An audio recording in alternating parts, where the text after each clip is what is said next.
Sean todos muy bienvenidos. La Universidad Nacional Autónoma de México, a través de su Dirección General de Comunicación Social, la Coordinación de Difusión Cultural, Radio UNAM y TV UNAM, han organizado este foro debate llamado Todo con Educación, reflexiones sobre la reforma educativa, y para ello hoy estamos aquí presentándonos ante ustedes.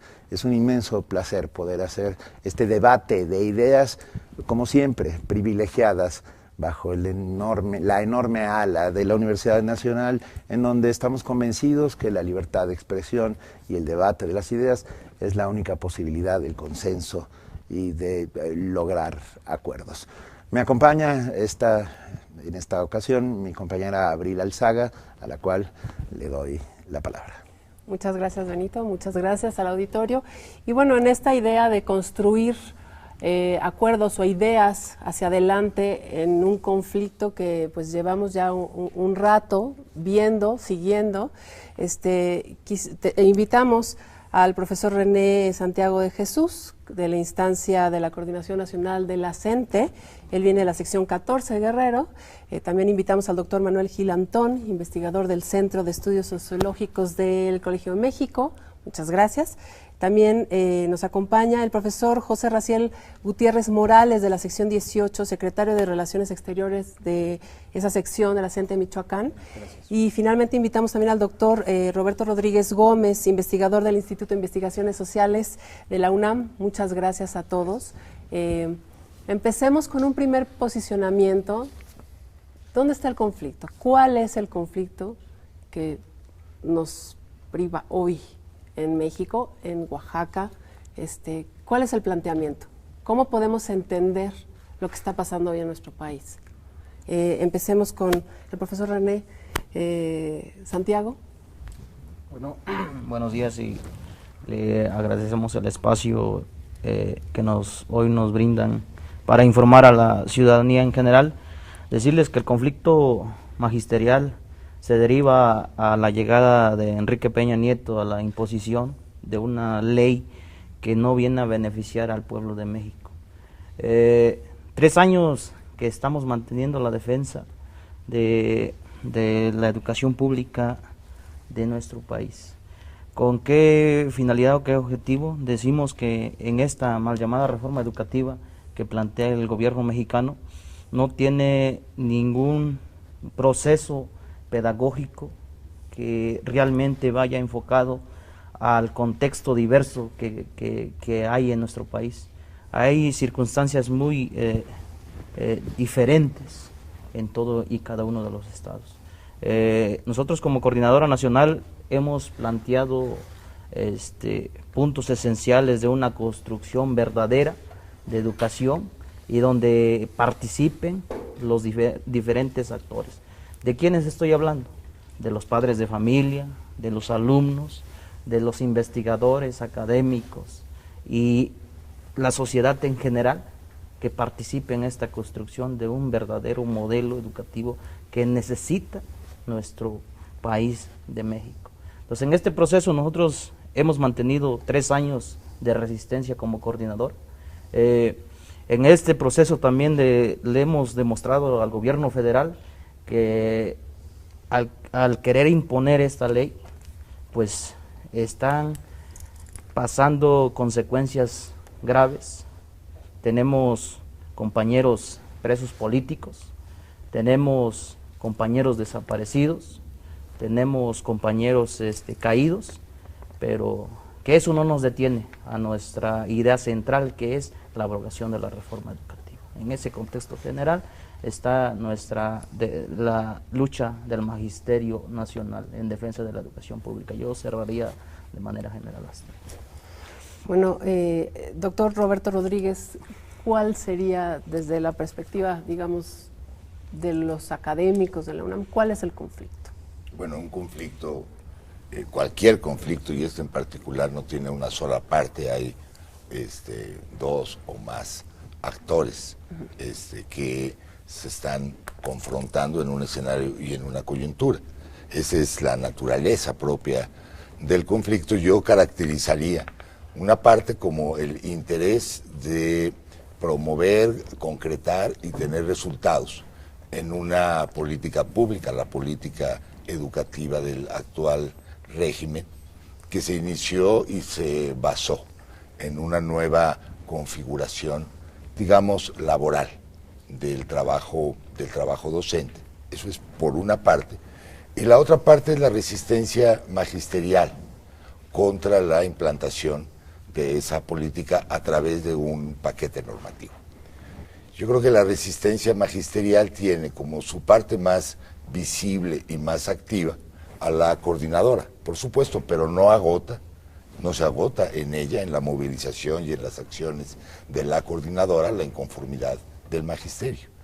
Es una inconformidad que está centrada, me parece a mí, en 3 elementos. El primero de los cuales es el no haber sido consultados, ni en el diseño, ni en la deliberación, ni en la implantación de la reforma, primero. Y segundo elemento de conflictividad, el que, digamos, la puesta en práctica de la reforma implica consecuencias laborales directas, cuyo extremo es la separación del trabajo de los profesores que resultan con resultados, digamos, negativos en las evaluaciones que se practican. Entonces, el escalamiento de estas dos posiciones, la prisa por tener resultados de la reforma, por un lado, y por otro, las expresiones de resistencia del magisterio caracterizan de manera general el conflicto que hoy estamos viendo. Ok, José Raciel Gutiérrez, desde Michoacán, ¿ustedes cómo ven esto? Bueno, nosotros lo que vemos es que hay un conflicto muy grave en este asunto de la educación, porque prácticamente son intereses las que están en juego de los que quieren obtener esta educación pública para convertirla en educación privada, y detrás de todo esto pues están los intereses de los empresarios, ¿no?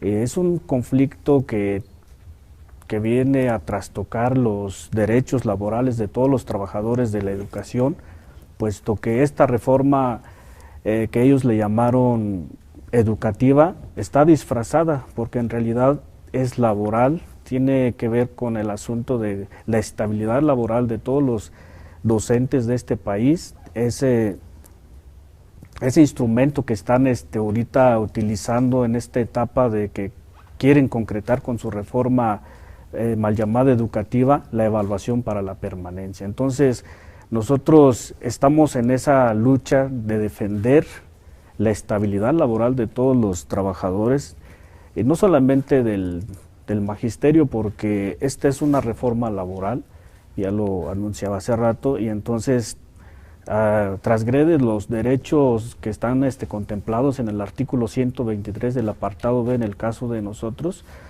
y entonces es una situación que ha venido a generar confusiones desde los diferentes medios al servicio del Estado, y que esta es una de las partes que no se da a conocer al pueblo en general.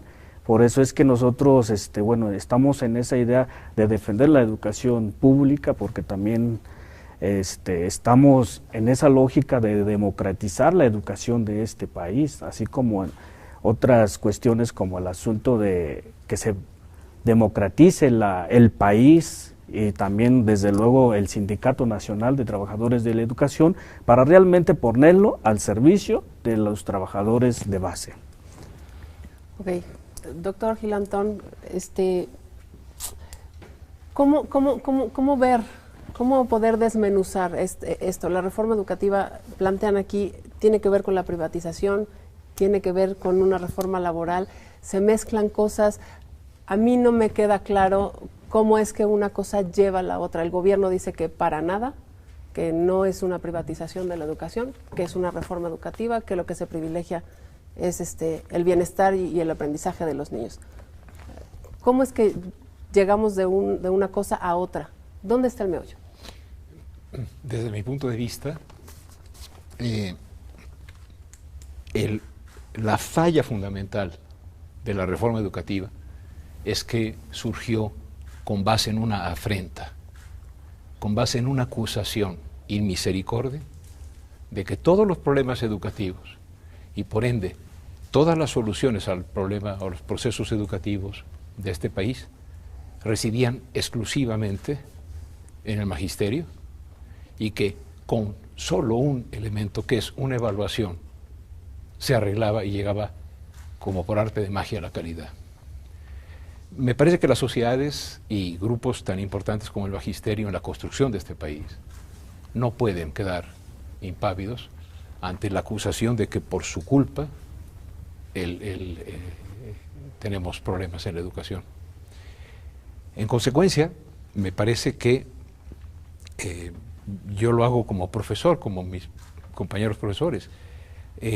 Cuando en un proceso social complejo, lleno de factores, llega alguien, y sobre todo con arrogancia, a decir que un solo factor lo explica, huyan lo más rápido posible, vayan con quien más confianza tengan y no vuelvan a verlo. Porque ningún proceso social importante es unicausal. Pero era muy fácil. Habían construido durante 10 años una imagen racista, clasista, acusados de ignorantes y bárbaros, en una generalización brutalmente injusta sobre el magisterio. Entonces, yo tengo la impresión de que, no sé qué opinan ustedes, de que abajo, en la falla de esta reforma que no es educativa. ¿Por qué no es educativa? Porque no pretende el gobierno recuperar la Rectoría de la Educación, el Estado, la Rectoría de la Educación, no. Lo que quieren es recuperar la relación corporativa con el sindicato con el cual han tenido siempre vinculaciones políticas a favor de sus intereses y nunca a favor de la educación. Tal vez uno de los temas centrales de esta reforma educativa y de la escalada del conflicto haya sido el tema de la evaluación. ¿Ustedes se niegan a ser evaluados? Porque esa es una de las acusaciones que se lanzan a veces muy alegremente en el aire. Por favor, profesor José Raciel Gutiérrez. Nosotros no nos negamos a evaluarnos. Nosotros siempre nos evaluamos cotidianamente después de que tenemos un día de trabajo con los niños. Nos evaluamos cuáles han sido los avances, cuáles son las debilidades que de alguna manera obstaculizaron el trabajo para que el niño se desarrolle plenamente. Entonces nosotros estamos en constante evaluación, pero la evaluación que nosotros hacemos es formativa. Entonces que nos permita llevar a sacar del rezago educativo a nuestros alumnos, y eso también nos da la posibilidad también de detectar cuáles son nuestras debilidades como trabajadores de la educación, pero dentro del marco de un contexto real. Entonces nosotros no podemos implementar una evaluación estandarizada que no corresponde a nuestras necesidades, a nuestros contextos, y que bueno, choca mucho en el sentido de que, bueno, por ejemplo, en una comunidad donde no se tienen ni los servicios básicos, ¿cómo le vamos a poder aplicar una evaluación a un maestro que trabaja en condiciones muy precarias? Entonces sí está muy complicado que una empresa ajena a lo que es la educación venga a implementar una evaluación estandarizada. Entonces no podemos nosotros llegar en ese tipo de aceptaciones, porque en realidad, en todo caso, la evaluación que pretende hacer el Estado o la Secretaría de Educación Pública es medir al maestro, no en la lógica de sus condiciones reales, sino en la lógica de una visión empresarial. Entonces nosotros estamos trabajando con seres humanos en donde no podemos clasificarlos y etiquetarlos, y desde luego que nosotros estamos a favor de una verdadera evaluación, pero que nos lleve a un proceso formativo de mayor capacitación y preparación para que podamos desempeñarnos de mejor manera y que podamos transformar la educación de este país. ¿Cuáles son los criterios de evaluación? O sea, ¿qué es lo que están evaluando? ¿Por qué se dice que no están evaluando según las características de dónde están? ¿O por qué se dice que es estandarizada? O sea, ayúdenos a comprender a los que no estamos metidos en esto, ¿cuál es la resistencia a la evaluación que está planteando ahorita el gobierno? Roberto. Bueno, la política de evaluación del actual sexenio tiene como diferencia las evaluaciones previas, su carácter, en primer lugar, obligatorio para todo el magisterio, pero en segundo lugar, con consecuencias fuertes. Antes, inmediatamente antes, el sindicato había acordado, junto con la SEP, en este esquema como de cogobierno educativo que caracteriza a los sexenios en que gobernó el PAN, una fórmula que era la evaluación universal para el magisterio, la cual, por un lado, pretendía que todos participaran en ella, pero no tenía consecuencias negativas. Solo podía tener aquellas derivadas del programa de carrera magisterial, por ejemplo. A ese punto se había llegado. La cuestión cambió con la transformación del espíritu de la evaluación universal a un tipo de evaluación centrado en otros factores y en otros elementos y con consecuencias negativas. A pesar de que, digamos, el enfoque de política educativa de principios del sexenio era la recuperación de la rectoría del Estado en educación, y eso significaba una nueva centralización de las decisiones, de los instrumentos. Lo que ocurrió en realidad, paradójicamente, fue una dispersión. Es decir, las pruebas que se aplican en esta evaluación son diseñadas por el Ceneval, que ni siquiera es un órgano de Estado, es una asociación civil. Ellos hacen las pruebas, supervisadas por el Instituto Nacional para la Evaluación, aplicadas por las autoridades educativas de los estados, sancionadas por el Servicio Profesional Docente y en última instancia por la Secretaría de Educación Pública. Entonces nadie es directamente responsable de la evaluación en su conjunto, está dispersa, para no hablar por ahora de lo que significa el enfoque educativo, si lo tiene, de ese mecanismo de evaluación. Por lo pronto, el mecanismo que se articuló, la forma en que se está procediendo, significan una absoluta falta de coordinación de parte de la autoridad educativa en la implementación de la política evaluativa. Hay otra fórmula de evaluación que se le ha aplicado a los alumnos, las llamadas pruebas enlace, con las cuales de alguna u otra manera no miden el rendimiento de los, sí se está midiendo el rendimiento de los alumnos, pero finalmente lo que se está cuestionando es la labor del profesor frente a ese grupo que fue evaluado. ¿Cómo podríamos evaluar la calidad de nuestra educación dependiendo del lugar en donde ésta se desarrolle? Pues miren, ya lo decía mi compañero, de que el magisterio no está en contra de la evaluación. Lo que sí estamos en contra es el mecanismo que quieren utilizar de ley para poder justificar y poder despedir miles y miles de trabajadores. Ese es lo que estamos más enfocados, de que eso no es el mecanismo de mejorar la educación. Lo que comentaba de que cómo se puede evaluar, yo ahorita les puedo decir que en la diversidad general de la cultura que tenemos en México, en comunidades muy alejadas, que se hablan lenguas originarias maternas, no puedes medir el mismo mecanismo de evaluación con los niños y niñas. Yo les puedo decir ahorita, si yo les hablo mi lengua materna, lógicamente ustedes no me van a entender, no me van a comprender.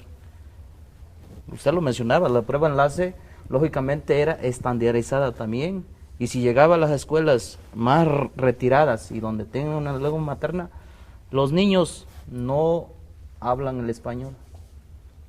Una cosa es que te entiendan, pero no lo hablan, ellos te hablan en su lengua materna. Por lógica, los exámenes los tienes que aplicar en lengua materna también, para que ellos te entiendan, te comprendan. Otros mecanismos, yo como le digo, de esta evaluación de manera integral, el maestro tienes que evaluarlo desde que llega. El maestro tiene que ser el orientador. El maestro es el que entiende a sus alumnos, también vive sus problemas en casa de los niños que traen a la escuela y lo comparten con el docente. Es un ámbito muy amplio, donde el maestro lo hace de doctor también, que es parte de nuestra labor cotidiano, diario en el aula. Esta parte se está dejando fuera de esta evaluación que también se debe de tomar en cuenta. Entonces, nosotros decimos, no un simple examen va a medir todos los conocimientos de un docente, porque es amplio. La evaluación integral tiene que ser amplia, desde la lengua originaria, desde el aspecto del desarrollo dentro del aula con sus alumnos. Y, pues, y lo decimos también, puede ir incluido la evaluación, pero apegado al contexto real de nuestro país y cada uno de los estados. O sea, México es diverso. Por supuesto. Abril Alzaga. Sí, a mí me surgía hace un momento una duda en cuanto a la evaluación. Se entiende que no puede ser estandarizada porque no todo el mundo tiene las mismas condiciones de formación y de docencia, pero ¿tendríamos que tener conocimientos diferenciados? O sea, un chico de Oaxaca de segundo de secundaria o de primero de primaria tendría que tener los mismos conocimientos de matemáticas, de ciencias naturales, de ciencias sociales, que un niño de la Benito Juárez de aquí del Distrito Federal, o están pidiendo que no se evalúe el mismo contenido. Ahí, no sé, me surge esa duda, ¿no? Yo creo que incluso México se ha equivocado terriblemente porque le da la mejor educación al que menos la necesita y la peor al que más lo necesita. Incluso yo diría, la mejor formación en la expresión oral, escrita, en la lectura, en la matemática, debe ser para las personas que están en condiciones de menos habituallamiento para su desarrollo. No, el problema es que se está evaluando cómo se enseña. Y se está pensando que se enseña igual en una escuela multigrado, en que hay un solo profesor que tiene que atender a muchachos de distinto grado, que a una escuela completa, digamos, para decirlo así, en la Colonia del Valle. A mí parece que, desde el punto de vista, digamos, que es el que yo puedo hablar, que es académico, toda evaluación tiene que cumplir dos cosas: ser confiable y ser válida. Confiable quiere decir que funcione como un termómetro que siempre mide lo mismo y no que mide al garete. Y que sea válida es que tenga validez con respecto a lo que mide. Y yo quiero aquí poner una objeción fuerte desde el punto de vista técnico. Se ha hecho una evaluación a la permanencia que califica cómo ha sido el desempeño de un profesor durante 10, 15 o 16 o 20 años, con 4 evidencias que sube a una plataforma, un examen y una planeación didáctica, artificial. Y con base en eso, se quiere decir cómo ha sido el desempeño de un profesor o de una profesora durante años. Es tanto, permítame la analogía, como medir con un calibrador de llantas el colesterol de la sangre de una persona. Técnicamente es inválido y no es confiable. Por eso la evaluación conduce al estigma. Por eso la evaluación se va a convertir en un mecanismo para conservar el empleo, pero no para transformar la actividad en el área. Y ustedes, si quieren, hagamos más diálogo, pero a mí sí me parece fuerte el hecho de que se pensara que estamos pensando en dar una evaluación, de hacer una evaluación más suavecita, pobrecitos. No, la educación tiene que ser de gran calidad para todos los mexicanos y por eso se tiene que tomar en cuenta el contexto, no para hacer una evaluación más baratita. Pero entonces, a ver, doctor, todos, ¿cómo evaluamos a la educación? A ver, rapidísimo, yo digo, en el contexto del aula, no se puede hacer desde la Ciudad de México es decir, habría que confiar muchísimo más en la estructura de pares. Todos los profesores saben quiénes son los buenos profesores en su barrio, en su zona. ¿Por qué no hacer espacios colegiados, espacios de pares, como se hace en la educación superior? Ya hicieron la evaluación, por lo menos en sus primeras etapas. y nadie ha aprendido nada de ella. No sabemos, los ciudadanos, quienes nos dedicamos a eso, qué significa que el 15% sean insatisfactorios, que el 30% esté en el nivel 1 y otros en el 2 y otros en el 3.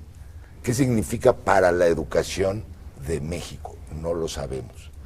¿Qué significa para el profesor el haber obtenido ese resultado? ¿A qué tipo de medidas realmente educativas conduce la evaluación? La evaluación no puede ser un fin en sí mismo. Pero ¿cómo fue diseñada la evaluación? O sea, aquí la pregunta que surge de pronto es ¿cómo fue diseñada la evaluación? ¿Quién la diseñó?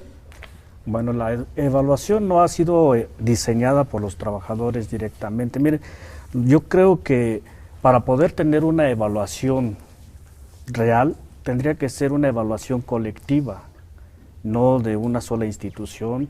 Y, por ejemplo, nosotros estamos siendo evaluados diariamente desde los alumnos, los padres de familia y el colectivo en caso de las escuelas que son de organización completa. Esa es la evaluación real. Las demás evaluaciones que se hacen desde fuera de lo que es el sistema educativo, pues no tienen el contexto real de qué es lo que se desarrolla dentro de un aula de clases. Es como si uno quisiera evaluar la función de algún médico, ¿no? Nosotros no tenemos esa formación, somos totalmente ajenos a ese campo. Entonces, ¿quiénes deben de construir un instrumento de evaluación y que sirva para mejorar y superar las debilidades que se pudieran tener? Pues es la comunidad escolar. Esa es la mejor evaluación que podemos tener, de acuerdo a lo que nosotros tenemos, con lo que contamos en nuestra comunidad escolar. Y entonces, si una comunidad escolar reprueba a un profesor, ¿qué acciones deberíamos tomar al respecto? Yo en esa parte, bueno, como movimiento hemos planteado que una evaluación verdadera, real, tiene que seguirse formando en el esquema general. ¿Por qué decimos que esta evaluación fue planteada mal? Porque si fuera real de una transformación de educación verdadera de nuestro país, pues no tendrían los miles y miles de federales y militares en los espacios de evaluación. ¿Por qué? Porque el Estado mexicano, ¿a qué le está teniendo miedo? O sea, si es una verdadera evaluación que iba a ser para la transformación de la educación, pues no tendría nada de todo eso, esquema policiaco, porque también eso se entra dentro de una represión psicológica hacia los compañeros que van a presentar el examen. Y todo eso, por eso el manejo que ha utilizado la Secretaría de Educación para todo este esquema, pues hay realmente los argumentos que no. Y dentro de este esquema colegiado que se está promoviendo desde de los actores principales, es que realmente van a ver las deficiencias de los compañeros y capacitarse más. Pero ¿cómo se van a capacitar? Por los intercambios del mismo colegiado y la construcción de mejorar y cómo ir mejorando la construcción del mejoramiento de la educación. Pero ¿saben qué? Yo quisiera decir, a mí me parece que el movimiento magisterial podría decir lo siguiente: reforma sí, pero no así. Evaluación sí, y más exigente, pero no esta. Una evaluación que rete. Yo soy profesor y les digo con toda franqueza, tengo muchas cosas que mejorar. A pesar que digan que chango viejo no aprende truco, maroma nueva, yo estoy dispuesto a mejorar. Pero si me dicen que o saco buena calificación en la evaluación o me corren, me preparo para la evaluación y no cambio nada en mi vida cotidiana. El problema de la evaluación es que se está convirtiendo en un requisito laboral y no en un incremento de la capacidad de generar ambientes de aprendizaje. Y yo sí creo que debemos aceptar que es necesaria la evaluación, tenemos que aceptar que tenemos mucho que mejorar, pero que desde la planeación de la evaluación en el aula por personas que nunca han estado en un aula, es incorrecto. A nosotros nos la aplicaron antes, la evaluación de los profesores universitarios. Desde hace 20 años venimos con esas prácticas para los programas de estímulos, para el Sistema Nacional de Investigadores y otras. Pero a diferencia de la evaluación del magisterio actual, primero siempre ha sido voluntaria, siempre. No tiene consecuencias del tipo repruebas y te corro, nunca. Laborales. Y lo más importante, siempre ha sido evaluada por pares académicos, siempre, bien o mal. Nosotros nos quejamos muchísimo de cómo proceden esas evaluaciones, pero tienen esos principios. Acá tiene consecuencias posiblemente negativas, no procede la evaluación por pares, sino por evaluadores misteriosamente capacitados, ¿no? Y en última instancia, no es voluntario. No es algo optativo para el profesor ser evaluado, ni mucho menos, es obligatorio. Hoy la reforma educativa es ley, está dentro de nuestra Constitución. ¿Cómo transformamos eso? ¿Cómo lo cambiamos? ¿Se puede? ¿O qué se puede hacer? Hay leyes secundarias que pueden permitir, por favor, ilumínenos, porque ahí es donde yo creo que está uno de los puntos más oscuros de esta historia. Sí, así es. Ahorita estamos frente a una ley, ¿no?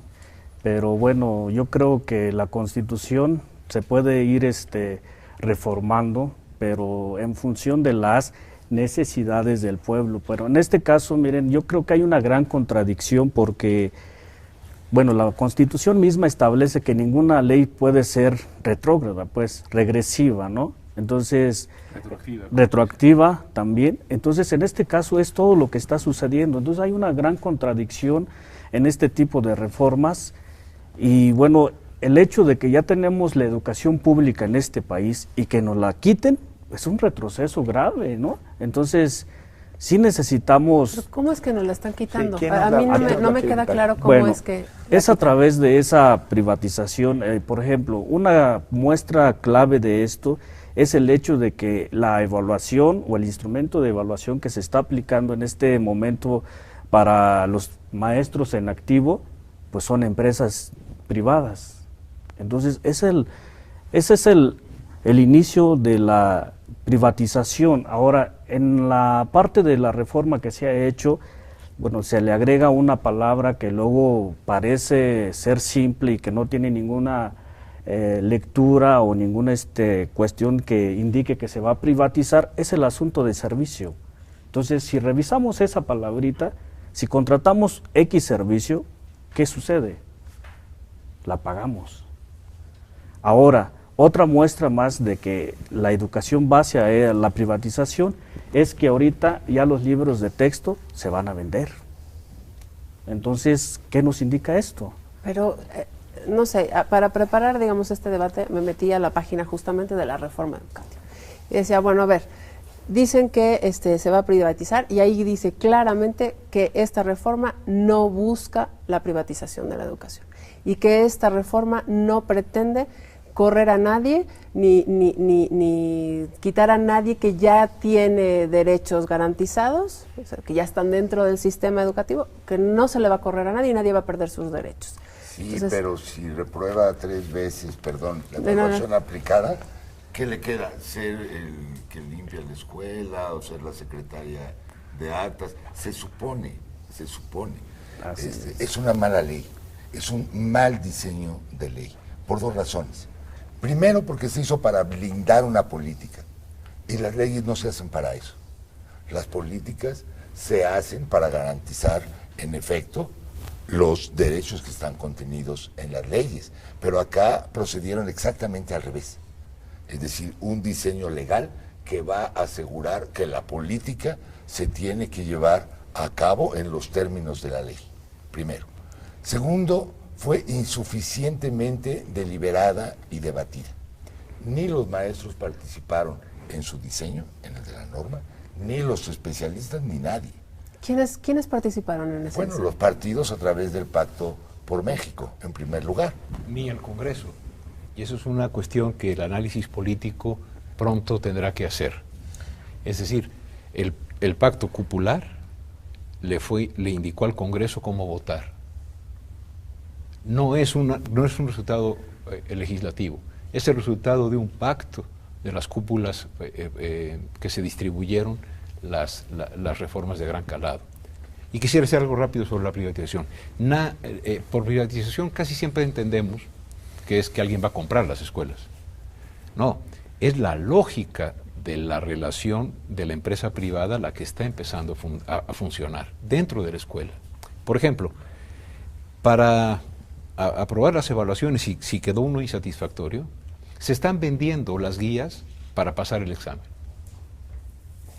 Se ha dado a la escuela el dinero para que mande a los profesores a empresas como el TEC de Monterrey o como otras, tiburones y tiburoncitos, que te dicen, como los verificentros, o pasas o te regreso el dinero. Es decir, se está otorgando, creo que son 1.850 millones de pesos a todas las escuelas para que vayan sus profesores y profesoras a capacitarse. ¿Qué es eso? Es meterlos en una lógica. En la secundaria los libros de texto son comprados, ¿no? Entonces, a mí me parece que quizá, Abril, la noción de privatización, si la abrimos, como se hace en los estudios al respecto, de no se pretende comprar las escuelas, pero sí meterlas en la lógica del mercado. Hoy, cada profesor mexicano tiene un contrato personal con el Estado, porque depende de cómo resulta en la evaluación. Y eso es la precarización del trabajo que procura la iniciativa privada para poder abaratar el despido. Esa es una lógica privada. ¿Qué se puede hacer, perdona, devolverla al Congreso para que la vuelvan a revisar? Pero no en abstracto, sino a la luz de los conflictos que ha estado provocando. Con Que especialistas. la vuelvan a debatir, por supuesto, y que nos entreguen una mejor ley. Con los especialistas, con profesores, con las comunidades afectadas. El conflicto ha escalado a niveles de violencia que nadie queremos. Esta conversación privilegia eso, el diálogo, el mirarnos a los ojos, el hablarnos y el contarnos qué opinamos cada uno.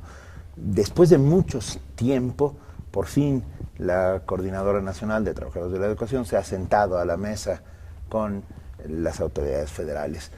Todavía es muy pronto para evaluar este primer paso, pero quiero saber cómo se sienten ustedes como coordinadora.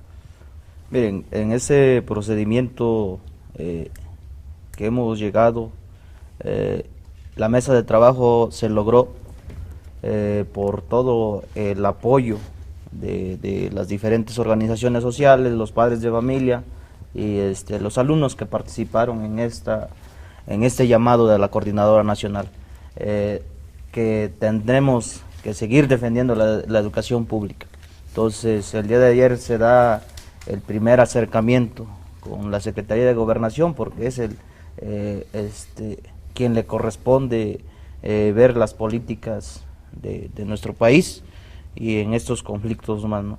Nosotros le hicimos el reclamo político directamente a Osorio Chong, que si él atendiera a la demanda del magisterio y del pueblo en exigencia de una mesa de trabajo para exponerle los motivos y las razones del por qué nos oponemos ante esta mal llamada reforma educativa, y no hizo caso, que escalaron a otros altos costos que nosotros decimos.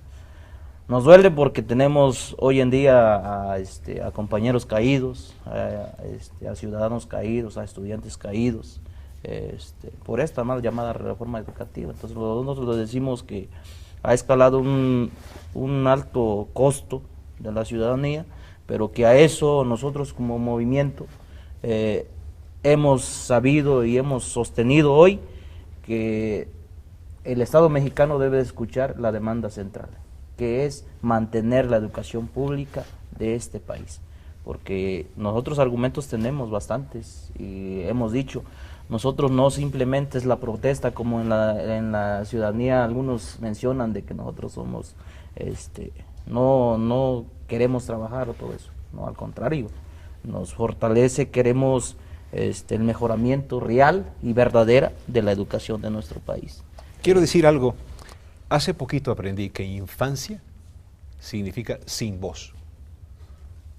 Esta reforma ha operado sin dar voz a los que pueden llevarla a cabo en realidad en el aula. Ninguna reforma educativa conocida en el mundo que uno estudia ha prosperado considerando que el magisterio tiene que ser una cosa a cambiar y no un socio en el cambio. Entonces, yo sí quisiera señalar con mucho entusiasmo que es la primera vez que en un medio público y electrónico hay profesores que hablan. Esto honra a la Universidad Nacional. ¿Por qué? Porque aquí tenemos a dos profesores que hablan. Y a mí me parece que en su voz está la posibilidad de que el magisterio recupere la voz que se le quitó por parte del gobierno. Lo que es una pena es que haya recuperado la voz después de la muerte. Y justamente como tenemos voz y tenemos la palabra, en este momento la negociación está activa y tenemos ya, este es nuestro último bloque, pero saber qué estamos esperando, qué podemos esperar. Por fin estamos sentados a la mesa, hay intercambio de ideas y posibilidades. ¿Qué espera el magisterio de Bueno, nosotros lo que esperamos es que este conflicto realmente tenga una salida. Entendemos que hay dos posturas, ¿sí? La postura del que tiene que ver con la ley, que luego es la reforma mal llamada educativa, y la otra postura que es la defensa, ¿no? Entonces, sabemos que dialécticamente, pues esto tiene que darle, se le tiene que dar una solución desde donde tenga que darse. Por ejemplo, nosotros estamos insistiendo en que sí estamos de acuerdo en una verdadera reforma educativa, y en ese sentido nosotros no estamos como cruzados de brazos. Tenemos desarrollos pedagógicos en los diferentes estados, y que también realizamos en el 2013 una serie de foros en donde finalmente tenemos un producto que es el documento hacia la educación que necesitamos los mexicanos. Entonces, yo creo que el gobierno tiene que revisar este asunto muy inteligentemente, porque yo creo que para que podamos tener una verdadera transformación educativa, pues tiene que ser una educación democrática, donde tengamos la participación de todos los actores de la educación, y que podamos llegar a una verdadera transformación. De lo contrario, no vamos a poder aterrizar. Entonces, nosotros sí estamos a favor de esa reforma, porque consideramos y creemos que el país requiere avanzar en este sentido. Y en el asunto del conflicto que nosotros lamentamos mucho, bueno, tiene que ver con la cerrazón del Estado, y que nosotros esperamos que en realidad el gobierno tenga esa sensibilidad política y que pueda trazar una ruta de cómo modificamos esta reforma mal llamada educativa, porque de lo contrario, pues ahí va a estar el conflicto. Y yo creo que en este país no nos conviene llegar a los extremos a los que se han llegado, la pérdida de seres humanos, y hemos visto una serie de consecuencias. Entonces yo creo que una reforma mal planteada, como lo hacen ellos, no debe de tener una consecuencia como tal. Nosotros creemos que ninguna reforma vale la pena la vida de seres humanos. Pero el trazo, el camino, ¿tiene que ir de mano del gobierno, o dónde se podría destrabar este asunto? En estas dos posturas encontradas, ¿dónde podríamos encontrar un actor que pueda destrabar, que pueda trazar ese camino? Mira, nosotros lo hemos dicho, el día de ayer la mesa fue de acercamiento, de planteamientos concretos, y nosotros le dejamos claro al gobierno mexicano que tiene que darnos una propuesta o una ruta de salida de este conflicto. Porque lo decimos, el conflicto no solamente, como lo ha mencionado Nuño, que es Guerrero, Michoacán, Oaxaca, Chiapas. Hoy el conflicto ha escalado a gran escala, que podemos ver el día de ayer, movilizaciones en Monterrey, en Coahuila, en Sinaloa, Sonora, que también está movilizándose.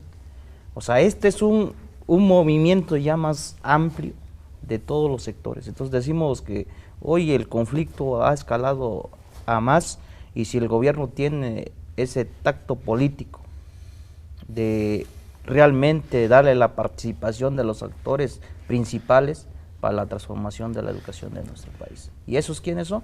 Son los profesores, son todos los padres de familia y los alumnos y otras dependencias que también le corresponde formar parte de esta cuestión de la transformación, donde realmente se haga un modelo educativo que permita avanzar la educación de nuestro país. Entonces yo lo cerraría por eso. Muy bien. ¿Cómo podemos ayudar desde la universidad, desde la academia?